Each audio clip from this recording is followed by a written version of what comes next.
Welcome to the PIO Podcast, a place for everything public information related for police, fire, EMS, and local governments. It was a good learning experience for a lot of us that social media is not real life. But we have to remember the media are very rarely a target audience. They're simply that conduit. Our words have impacts on individuals, and it may not be positive. So just being thoughtful and mindful of the words that we speak. I think what's so interesting about this position too, and this job and this profession, is that every one of us is looking for purpose, and when we find it here, that's it. To know is that a crisis for one is not necessarily a crisis for another. Hello everyone, hope you're enjoying our content. If you would be so kind and click the link at the bottom of today's episode notes, your support in any amount will keep the podcast going. Whatever you can provide will keep the lights on and the podcast growing. So sit back and enjoy today's episode.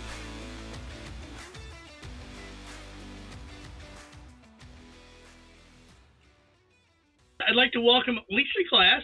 She's the Public Information Officer from Emergency Management for Bay of Plenty's all the way in New Zealand. Welcome to the show, Lisa. Good morning, kia ora.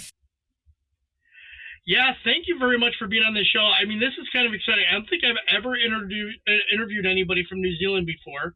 Always wanted to. You guys are very active in your duties in putting information out, public information out, and I've heard a number of people speak, but never had that great opportunity, and now I do. I've kind of gone around the world now. It's kind of cool. Sorry, I was just going to say one really cool thing about PIOs, we call them PIMs here, Public Information Managers, but same, is we have so much in common, far more in common than our differences. So it's awesome. I agree 100% with you on that. We all have so much in common. We have to deal with so many different aspects of the job, and yet it's all the same no matter where you go in the world. You're all dealing with the same issues. Let's talk about everybody some people kind of know where New Zealand is, but let's talk about specifically the location. Where is the Bay of Plenty located at? So I knew you were going to ask this, and so I have a very high-tech series of maps, visual aids for your audience. So here we have the world.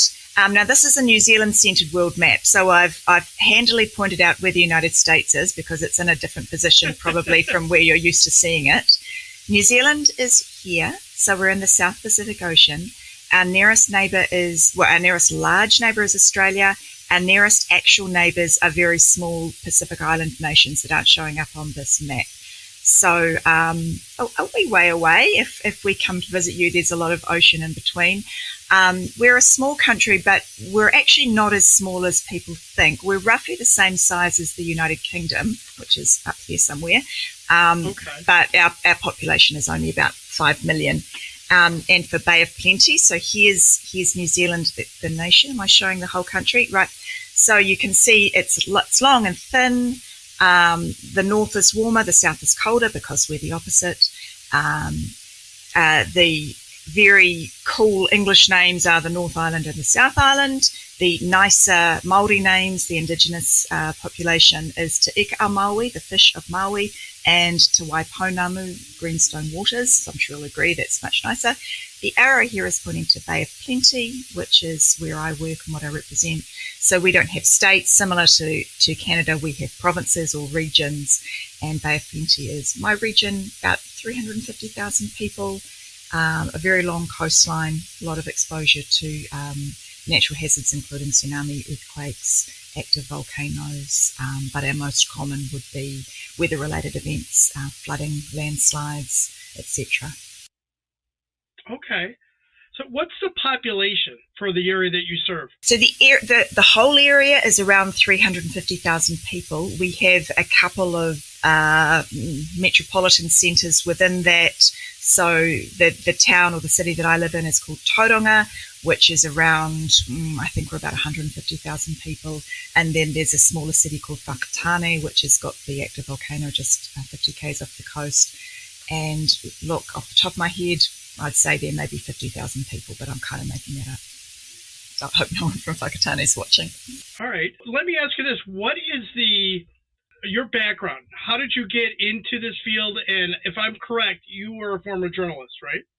Yeah, I was a broadcast journalist, so a TV journalist for our national, well, one of the two national network TVs. So it's called Television New Zealand, TVNZ. We say Z, not Z. And I was a reporter and a producer with them for 17 years, and just all the normal reasons that people leave journalism: funding, resources, seeing the plank that you're getting closer to walking off the edge of. So I was looking for a communications role that wasn't selling something, that was actually doing something that felt like a public good. And fell into this. Okay, so how did you ultimately end up in inside emergency management? Was that like within a year or two after you left, or? No, it took a few stepping stones to try and get that communications credibility. So I worked for a fertilizer company, which was not really a great fit. I worked for a communications agency, and then finally heard about this job, which actually, so I'm the first full-time public information person in our agency. It didn't exist before me. They lobbied to get somebody, and so it was absolute greenfields, which was great because we were able to build it as we went. Are you the only one that handles it for your agency? That's it. One person, 300,000 people. You're responsible for getting information out about the whole agency? Yes and no. So in peacetime, I'm the only person that's my full-time job. Obviously, in response, we have people that we draw in from our constituent councils, our local authorities, who come in, whose their day job is something communications adjacent, and then they have a response role in public information. But day-to-day, full-time, I'm the only person who does it as a specialist role. Could you walk our listeners through what your typical day like is for you? Like today's morning time there for you, correct? It is, yeah. Yep. It's tomorrow, correct? It's tomorrow, and it's the middle of winter. We're like the upside down, yeah. So it's morphing. It started out being very much public education focused, which of course it has to be, and response focus. I'm trying to develop the role into more of that strategic advisory element, because I think that's where we can really gain traction in terms of the whole seat at the table thing, and elected members and other leaders recognising the value of the way we think and the kind of information and insights that we might have. So very happily, I've got a new best friend starting in a couple of weeks, and that person is going to be taking over the public education and the digital communications, and I'm going to be focusing on the strategy and the response management element of it. So, what platforms are you using down there to disseminate critical information to your community? So, like you guys, the socials are very strong. Our Facebook is still our biggest platform. So we have about 40,000 people who are sort of standard followers of our Facebook, but in responses, that the most recent large response we had 250,000 engagements. So that's just about the entire population because of the network effects. So that is still a big one for us.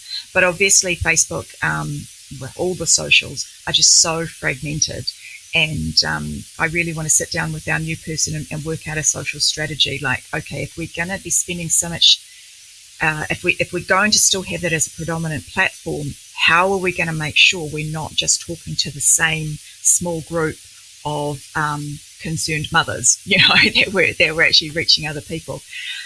So it's going to be a little bit of a back to the future thing, I think, because we have a website like everybody else, but the websites have been the poor cousin in recent years, haven't they? The socials taken over, and actually, I really want to go back to basics and start focusing on the website, because it's the only thing that's not going to be influenced by algorithms that we have some influence over, and people tend not to go to it because it's a bit staid, it's a bit boring, and it's like, okay, how am I going to make that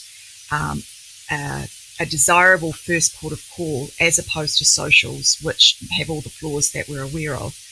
And the other thing in terms of channels is, how, and this sort of is kind of my waking and sleeping thought, digital is not going to be enough. Digital can't cut it, and we've seen that in recent events. We had a recent event, Cyclone Gabrielle, where we lost everything digital. So we didn't just lose internet and power, we also lost cell phone connection, and we lost roads. So you physically couldn't go places either. So it's like, okay, how am I going to get crucial information to people if I can't have this one, or the backup to the backup? So what do I do then? And that's something I'm spending a lot of time thinking about. Yeah, that's a difficult one when the crisis hits and it knocks everything out that's electronic. I mean, you're almost back to like signboards and things of that nature, and almost like the town center with the wall with the board and information up there. I mean, yeah, I guess that's where you go. You go back to very, very old school stuff. Yeah. 100%. I am a big fan.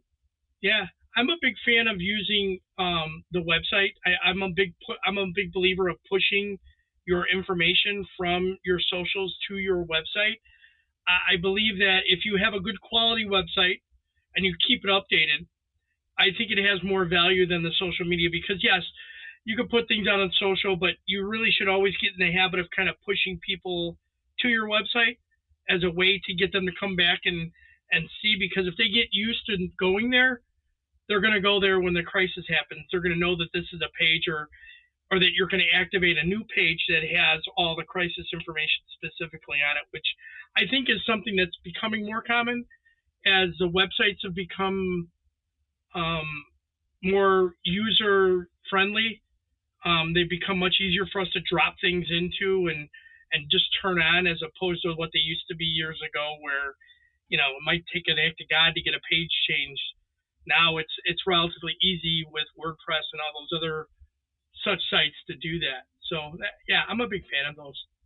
Yeah, I 100% agree. And another benefit of, aside from people, knowing that's where to go, is we need to build, or I'm working to build the day-to-day engagement with the website, because we've had instances in the past where, the BAU, very, low-level engagement, when something happens. For example, we had a potential tsunami, and people flooded to the website and it crashed it because it couldn't cope.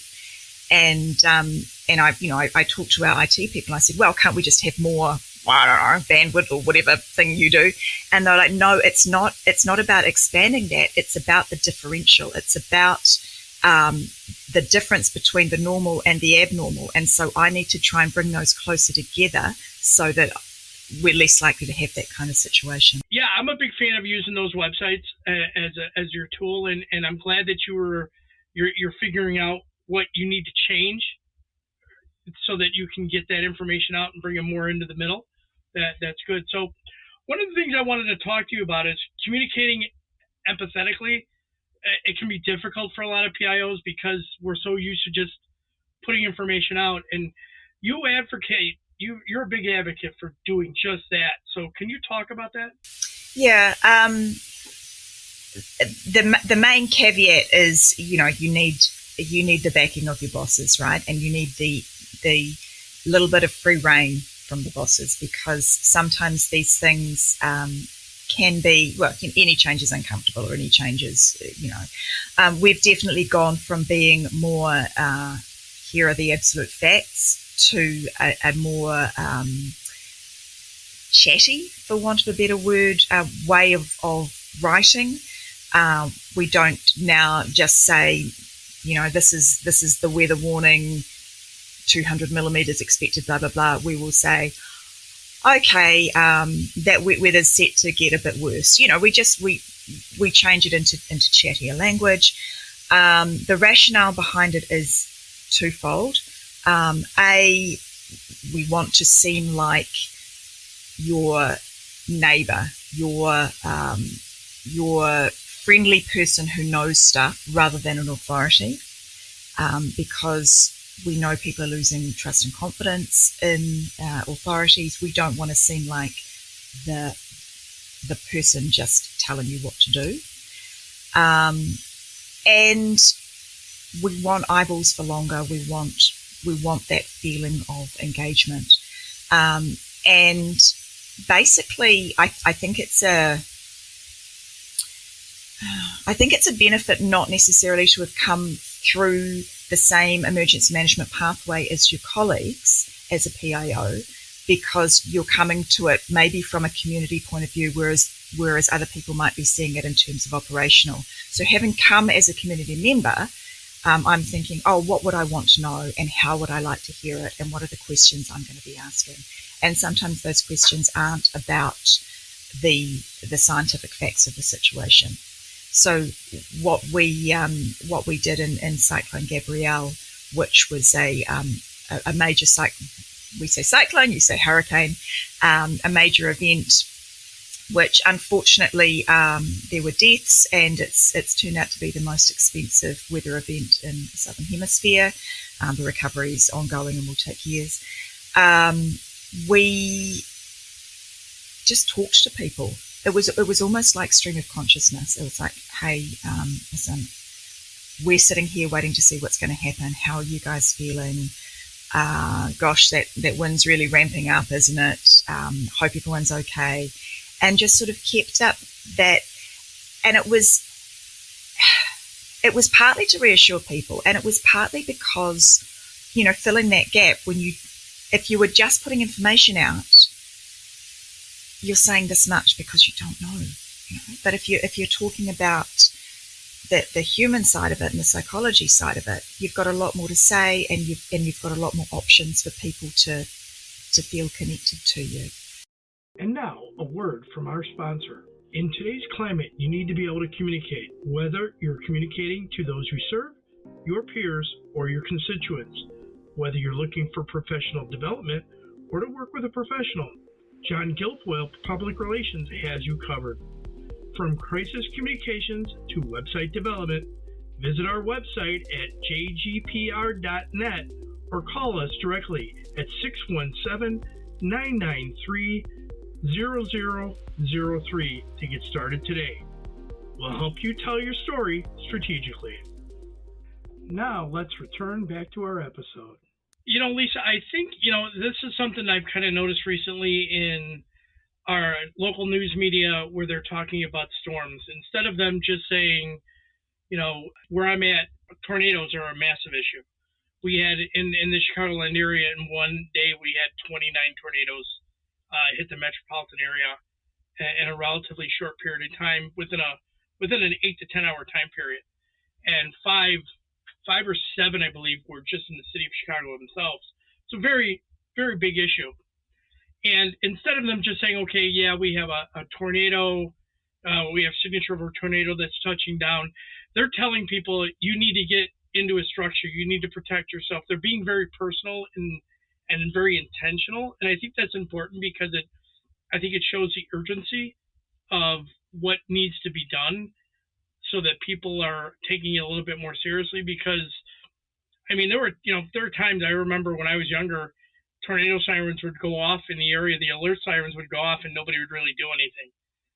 And now, you hear a siren, it's like, okay, everybody into the basement, get in the safe room, protect yourself, and it's a lot different. I'm sorry, Lisa, your team during hurricane or Cyclone Gabrielle was involved in a very severe situation which impacted the Bay of Plenty. Can you go into some of the detail of what impacted you guys there? So Gabrielle was a major event. Very fortunately for us, our region got off relatively lightly, but our neighbours, our immediate neighbouring regions really took the impact. So our situation was we did have some evacuations, we had trees down, we had some surface flooding, but we didn't have any deaths and we didn't have any hugely major effects. But we thought we were going to. It just, the way that these events do, it was predicted to do this, and then it went and hit our neighbours and didn't do so much with us. But we we were activated in preparation.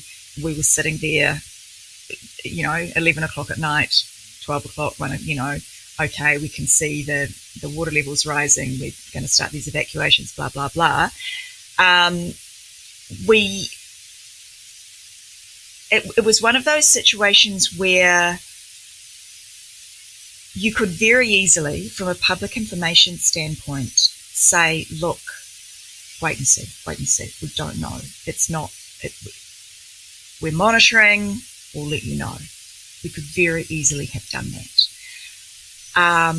But we knew. We were getting DMs, all the comments and everything. We knew that people were really, really anxious.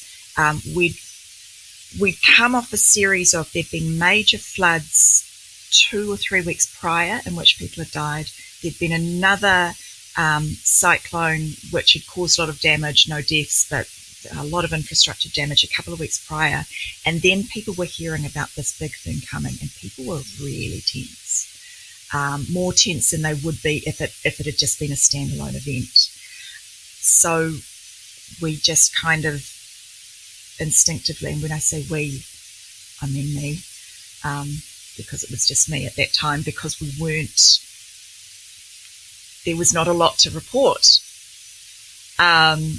So I was just like, you know what, I'm just going to keep going. And it got to the point where around midnight, it was like, listen, we need to make sure we're keeping our powder dry for the morning. We're gonna go down to a skeleton staff, and when things kick off, we'll, and really, really sorry if the boss is watching. The incident commander, we call it a controller, but it's the same thing, said, hey, why don't you go home? We'll come back in the morning. And I'm like, yeah, I'm not going to. I'm just going to stay here, and I'm just, because there's a whole lot of people online, and I'm just going to stay here. And they're like, we really think you should go home. And I'm like, yep, I hear you. I understand your reasons. I'm going to stay here. So that, fortunately, got very good relationships there, and it was all fine. But that was a situation where we could have just gone by the book and been like, look, there's nothing to say. It just didn't sit right. It didn't feel right.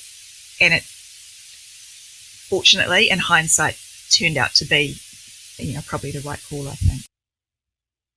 Yeah, I mean, people don't realize PIO is incredibly dedicated, and when there's a crisis and your community's in crisis, I think the last thing that we want to do is be told go home and you can get some rest when the community is going through something, that's so, intense, and they want to hear from that familiar voice that you're used to putting out as an agency, and know that that person's still there. They want to know that the government's still functioning and you're the voice of the government. So that's an important thing. So what factors do you think contributed to you being recognized by your supervisors later on because of what information you were putting out and so on? To be honest with you, I mean, my bosses are great, and they saw everybody's good work. But somebody from a media site had been following our social media and had sort of been like, what's going on here? This doesn't look like the normal, we call it civil defence. This doesn't look like the normal civil defence information. Why have they got this meme about a vampire? And why have they got this, and so they rang up and they did a story on it. And I guess it just hit a nerve. And I still have people sort of saying, oh, I saw that story, blah, blah, blah. And I don't think I'm sure I'm not the only person taking that kind of a bit more humanistic approach. It just, time and place, somebody saw it, and the boss is not a fool, and so he made sure all the elected members saw that, and that actually contributed to me getting my new staff member. So fortunate series of events, but like anything, there's a lot of people doing very, very good work that gets recognised by their immediate peers, but not more broadly. So I was just lucky. Well, that's very nice of them to do that. It's good to have. It's very important to have good supervisors that recognize when staff does good things, because it only reflects on the agency, and it makes that person do even more. So kudos to you. Thank you. And it was funny because I did say, when this reporter said, I want to do a story, and I was like, yeah, we can do that. And she said, no, I want it to be about you and your style of doing it. And I was like, oh. And I said to the boss, are you comfortable with her interviewing me about me, not about, our goals and strategic objectives and community preparedness and blah, blah, blah. And he just said, you know what? We just spend so much time doing our thing and not seeking out the spotlight. If the spotlight's going to come to you, go stand in it. And I was like, okay. Yeah, it's very true. Lisa, how do you tailor messages for diverse audiences, considering like language and culture and accessibility? Yeah, it's been it's not as good as it should be, and it's getting better. So we have two three sort of things that I think about. So one, we have our Indigenous speakers, Māori speakers, which is our Indigenous language. People who speak Māori, or Te Reo Māori as it's known, the Māori language, do also speak English, but as is the case for many colonised countries, there's a history of distrust of the government and distrust of authorities for all kinds of reasons. And so if we can consider that and be more understanding of Māori language and incorporate that, that's only going to be a good thing. It reduces the, so there's that. We also have, we're quite a horticultural region, and we have a lot of immigrants from, seasonal workers from Pacific Islands come in to work on kiwi fruit orchards, avocado farms, etc. And they have quite specific needs because they're not necessarily integrated with the broader community, and yet they're in a vulnerable situation should something happen because they're just in sort of dormitory housing and things like that. We also have a very high tourist population coming from all over the world. We have cruise ships coming in, and we have just the normal range of physical accessibility, hearing, sight, etc. So we've got a suite of warning messages in a whole lot of different languages, which are there as reference materials that we can cut and paste from. I also try to sort of do if we're creating a video, try to have the subtitles in large, simple, clean font, and sometimes just the video with the large letters, so nothing messy on the background, so that if someone's using an assisted device to read for them, they can access that. But coming back to the what do we do if we don't have digital? That's the big question in terms of how to reach a broader range of audiences, because it quadruples, if you're doing printed material or if you're doing physical material, it quadruples 6 times whatever the workload if you're doing multiple versions of things. So that's still something that I'm, trying to work through and think through in conjunction with the people who look after welfare and logistics. Yeah, honestly, Lisa, though, I think that's a struggle for any agency that has to be concerned about going completely back to analog. And how do you do it, and then where do you put it at that point? So that's a challenge for any agency, and you're not alone in that. Obviously, those organizations and agencies that are in areas where power can be knocked out easily, or I should say rapidly, because of a catastrophic event like a cyclone or an earthquake or a hurricane, they're at greater risk, and planning is everything at that point. But you also have to have a place to tell people where to go ahead of time, so that they're aware of, if there's no power, where do you go get information? And then that's probably their biggest challenge, I would think. Yeah, and it's always making sure that you're hearing from the right people, right? Like PIOs are pretty good at talking to each other, but then when you have other operational functions, talking to themselves and not necessarily letting the PIO know, things like, are the evacuation centres open and where are they? And but yes, the planning is everything, and we are getting better at that as the sector becomes more professionalised. We do still have the majority of people working in emergency management have it as a sideline to their normal jobs. There's just a handful of us who do it as a full-time gig. Right.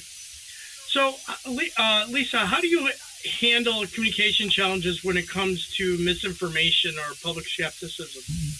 I mean, it's huge, right? And it's only going to get bigger. Try and get out there first.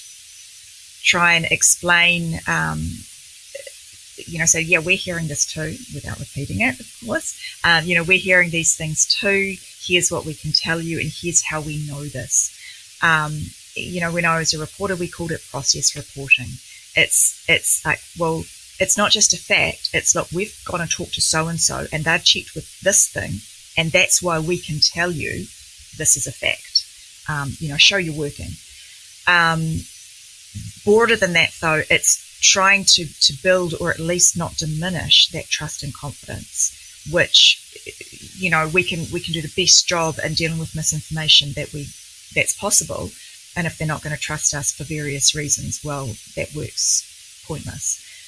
So the fundamental thing is maintaining that trust and confidence. And that's true. I mean, there's a study, I just interviewed a public information officer and a researcher for a U.S. government organization that's studying public skepticism and the trust in government. And some interesting research that they're coming out. It's in their second year, and it's not getting any better. And the larger government organizations that were surveyed, they thought they were doing just great, and they're really not.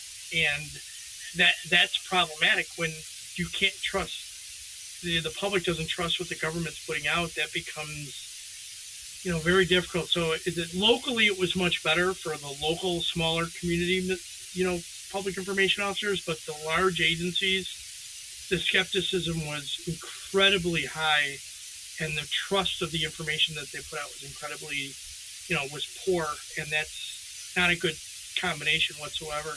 That's right. And, we've got exactly the same issues here. It's ramped up post-COVID and vaccinations and everything, all the same. In fact, a lot of the disinformation around that was directly imported from the United States, or probably actually imported from Russia. And one of the things that I'm trying to do with the way we do our comms is not to look too official, both with the language as discussed, but also the look and feel.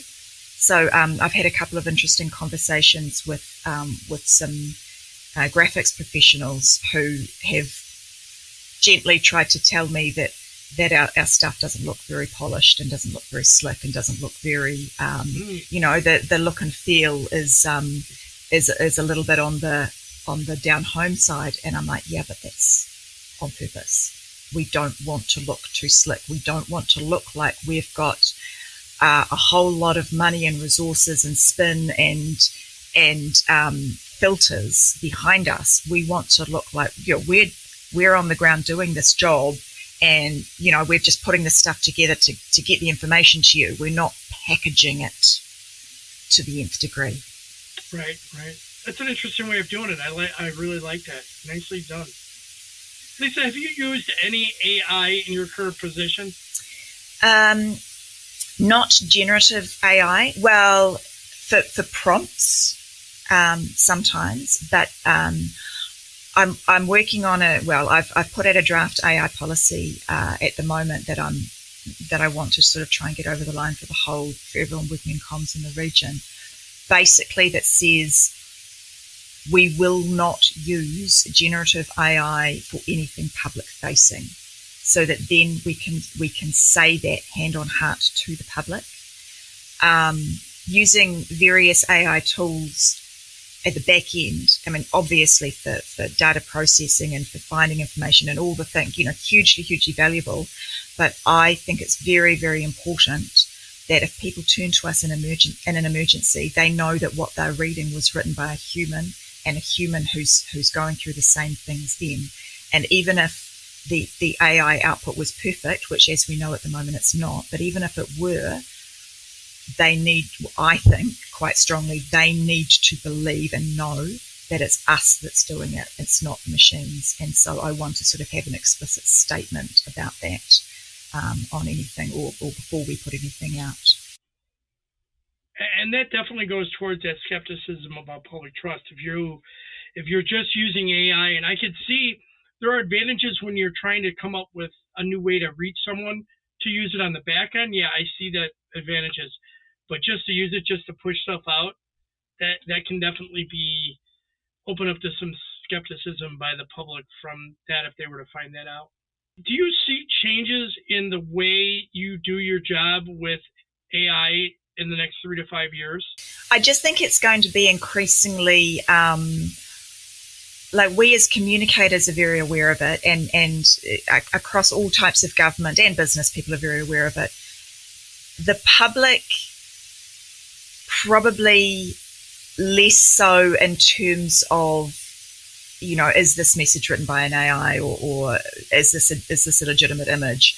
And I think that public questioning and skepticism will grow. We know when we're talking to a bot, for example, but it's not necessarily obvious when you're reading a Facebook post or whatever. And I think that people will start to increasingly question that, and we will need to increasingly be there with the right answers and not.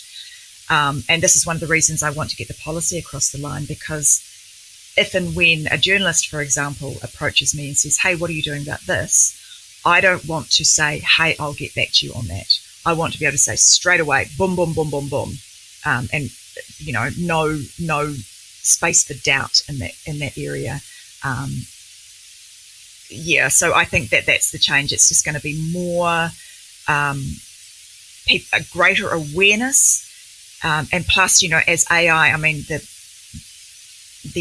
it's getting so much better, and so the indistinguishability is going to make it a more of a challenge. And it's just, finding ways with everything, how do we harness this and not have it harness us? Is there a question I should have asked, and if so, how would you have answered it? No, you ask great questions, Robert. But if I were to ask myself the question, I would say, what are you doing to try and get the seat at the table for public information? And my answer to that would be just keep poking your head around the door and saying, hey, just checking this. Like anything in that formal command and control sphere, there are rules and there are positions, and you have your position, and that's what that is. And I think we have the benefit as PIOs of being curious enough and a little bit naughty enough to just keep challenging that and keep pushing that a little bit, and just being like, I can help you with this. Are you aware of this? And just chipping in. And so in the 4 years I've been in the role, and given that it was a new role when I started, so, we've made it up as we've gone along. But at first there would be absolutely no chance, no opportunity, no likelihood of me being able to speak to our region's mayors, or even just one mayor, like that's not done. And now I do, and I can, because it's like, no, Lisa's actually got a perspective on this and she can help you, and let's have this conversation. That's good. You fought for your position. That's awesome. All right, let's light this up. Let's go to some rapid fire questions. You ready? Yeah, sure. Texting or talking? Texting to say, hey, let's have a chat about this, so that it's not searchable. Chocolate or vanilla? Chocolate. I'm going to change this up here. Tea or an energy drink? Oh, tea. Hot tea. Adult drink of choice? Central Otago Pinot Noir. Ooh, nice. What would be your superpower if you could have one? Invisibility. Get in the room, hear what they're saying, hear what they're saying about you, hear what those discussions are. Yeah. Ask permission or beg for forgiveness? Oh, always beg for forgiveness. And, within the confines of safety. What would be the place you'd most want to travel to? I'd really like to go to Scotland. That's where a lot of New Zealand immigrants or settlers are from, and it's where my background is from. Oh, I didn't know that. Oh, interesting. What is your favorite way to relax after a long day? I would really like to tell you it's to go for a run. It's actually to sit down and have some wine. Nothing wrong with that. Who would you choose if you could have coffee with any historical figure, living or dead? New Zealand was the first country where women got the right to vote, 1893. There was a woman called Kate Shepherd who was a suffragist.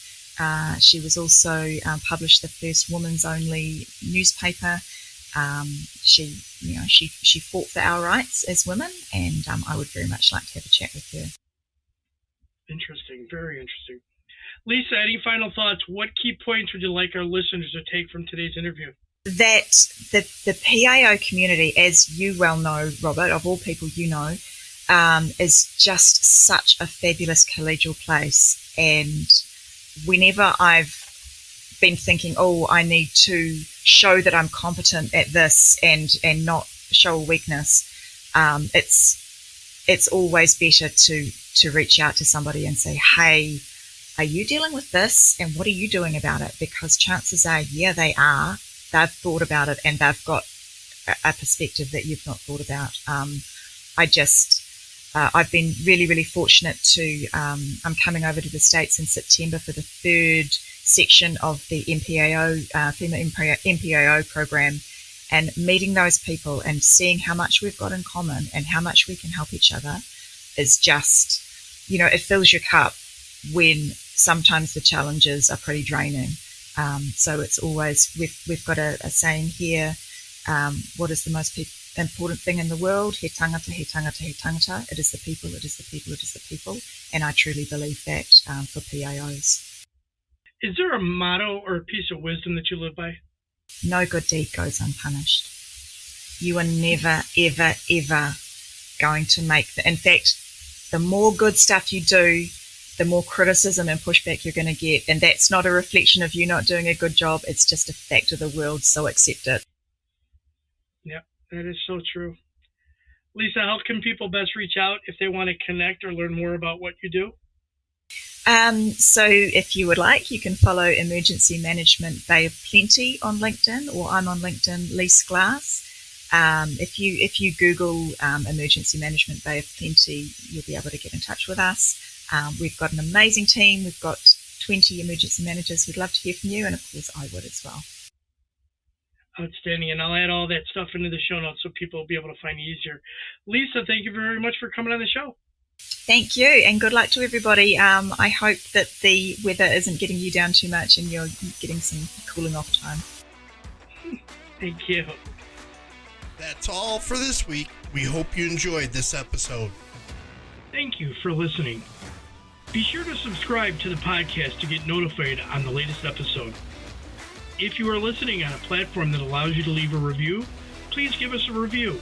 Any review is appreciated. To support our efforts with the PIO podcast, you can click on the support button in the show notes, and any donation is appreciated. Thank you.